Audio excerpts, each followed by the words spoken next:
Olá, no vídeo de hoje quero falar com você sobre as 5 etapas do processo de venda e que serve também para o processo de produção, principalmente o último. Meu nome é Fátima Melotti, eu sou especialista em reformas de bonecas. Eu tenho sempre falado, não só nas lives, mas em outros tipos de conteúdos que eu tenho compartilhado com vocês, essas 5 etapas. Então, independente da fonte, mas assim, é um consenso mesmo que a gente use, que a gente veja e que a gente siga. A primeira delas é para a gente avaliar se o nosso produto das artes manuais ou serviço que a gente está oferecendo, se ele é útil. Então, se há um público que precisa desse nosso trabalho, se ele é necessário ou se ele é desejado. Então, na reforma de bonecas, às vezes há quem diga ou quem pense que não tem uma demanda, que não tem um mercado grande. Então, às vezes a gente se esquece que toda casa que teve infância, ela tem uma boneca. Essa boneca, estando existindo ou não, se ela já foi repassada, já foi consumida mesmo pelo tempo ou pelas brincadeiras, essa boneca também ela pode estar na memória. E isso independe se é uma casa de meninos ou meninas. Boneca não se trata realmente de gênero. A gente pode pensar também em boneco, em personagem, em esses ursinhos, em boneca de personagens quando a criança nasceu, para enfeite, para decoração. E essas bonecas, elas têm sim um vínculo, elas têm uma conexão com a criança ou mesmo com quem comprou, com quem deu. E essa boneca, a pessoa sabendo que tem alguém para reformar, ela vai em busca disso porque existe esse desejo. Às vezes é a necessidade que ela queira dar para uma outra pessoa, mas na maioria das vezes é realmente uma importância de valor sentimental que a pessoa vê um desejo dessa restauração. Então a gente avalia e consegue ver a oportunidade quando a gente pensa se a nossa produção, se para venda a gente tem um produto ou um serviço útil. O segundo é o propósito. A gente tem uma história, por que é que a gente está fazendo isso? Então precisa ser significativo primeiro para nós e depois a gente vai expandir e entender a história do outro, mas a história do nosso negócio, do nosso MEI, microempreendedor individual, não precisa ser da nossa empresa, mas o nosso negócio, o nosso cantinho, o nosso ateliê móvel, ele tem de ter um propósito, ele tem que reconhecer essa necessidade. É lógico que um negócio, um dos tripés dele é a parte de custos, é a parte de lucro, para que continue existindo, que a gente tenha isso como um trabalho. Inicialmente, às vezes pode ser como uma renda extra, mas a gente tem um propósito para a gente e esse propósito, para ser pleno, ele atinge o outro. Então, precisa ser útil, precisa ter um propósito, ter uma história. E esse nosso trabalho há de ter também como terceiro elemento a parte visual, que ele seja bonito, que ele tenha essa estética aliada à qualidade. Então, quando o nosso produto tem isso, desde a produção ou o nosso serviço, por onde passa, ele tenha isso, vai sim estar chamando atenção e vai ser algo comercializável, vai ser algo de valor que vai ter essa demanda, que vai ter uma procura. É preciso que a gente tenha um bom visual, não só no nosso cartão de visita, não só na nossa embalagem, como também nas roupinhas das bonecas, as fotos que a gente tira, como é que a gente apresenta, o que é que a gente usa como vitrine, seja uma vitrine mesmo real, que a gente coloque fotos, ou algo que a gente deixe, se o ateliê é em frente de casa, que a gente deixe lá uma foto, algo que mostre o que é que a gente faz, ou deixe escrito, que a gente tenha um logo que apareça bem, que chame atenção, que se destaque, que represente o nosso trabalho.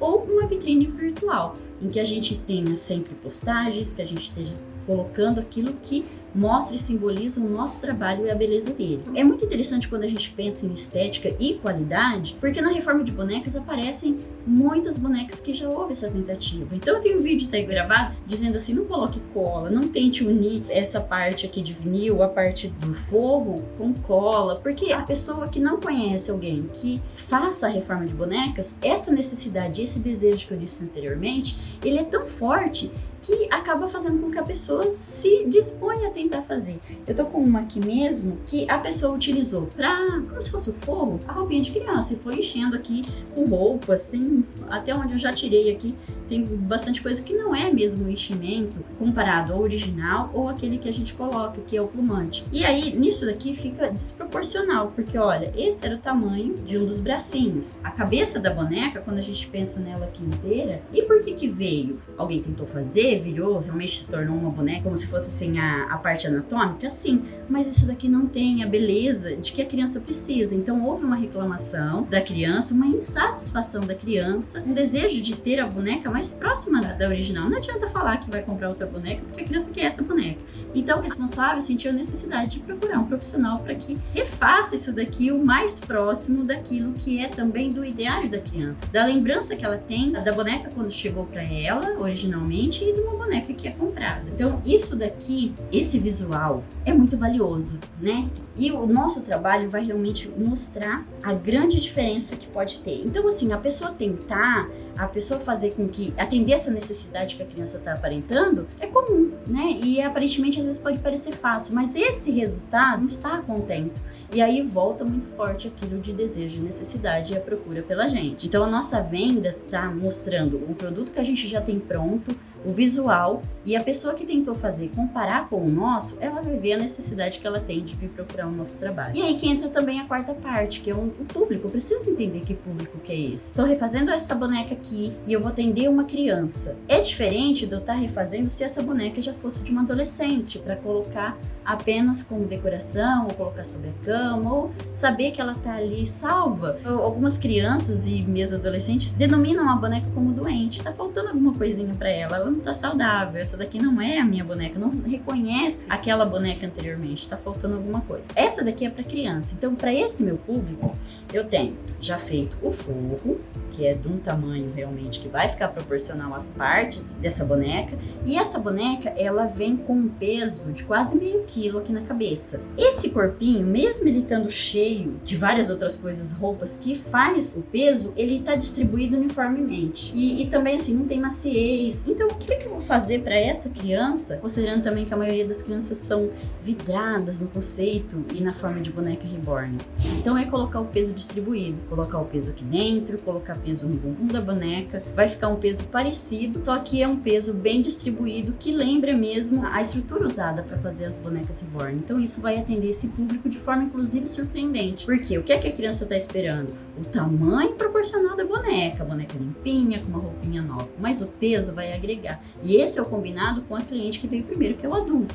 Então, mas para a criança, mesmo que a mãe tenha falado, para a criança o tocar, o sentir, vai fazer realmente uma expressão diferente para ela. E a quinta parte de tudo isso que serve para venda e serve também, tá ali ligado na nossa produção, que vai repercutir em maiores ou menores vendas, em maior ou menor demanda, é a persistência. Às vezes eu posso falhar em um desses 4 anteriores, mas é preciso que a gente cada vez reveja esse processo, né? E avalie se a gente errou em alguma coisa, ou se a gente, não, tá tudo bem, tá tudo legal, mas esse bem, tudo legal, para mim ele é o 0.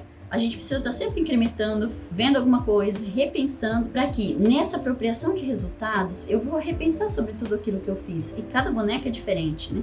E a gente vai acrescentando algo que faz com que seja realmente o nosso trabalho de destaque. O nosso trabalho, essa boneca não vai embora uma vez. Qual é a necessidade dela agora? Já falei a necessidade dela. Mas essa criança, daqui a um tempo, ela pode criar uma roupinha nova. Essa criança, ou a mãe, ou na forma como eu vá apresentando o visual, ela possa querer um acessório novo que eu coloque. Como, por exemplo, 3 coisas que, falando com mães, se destacaram bem aqui no meu trabalho no ateliê, que é manta, que antes eu não fazia. Aí uma mãe me disse assim, não aguento mais a minha filha abrir as gavetas do armário e pegar guardanapo para cobrir as bonecas. Vou fazer uma manta, era o que a mãe estava em mente mesmo do que ela precisava. Uma bolsinha maternidade, que é para a criança levar as roupinhas da boneca, né, e pulseirinha. Então isso tem feito um diferencial de, inclusive, fidelização da cliente. Eu deixo também algumas medidas daquela boneca, o nome lá na agenda. É muito importante que a gente tenha essa organização de agenda e característica de clientes. Não só como umas outras coisas como datas, assim, que a gente fez, que é muito relevante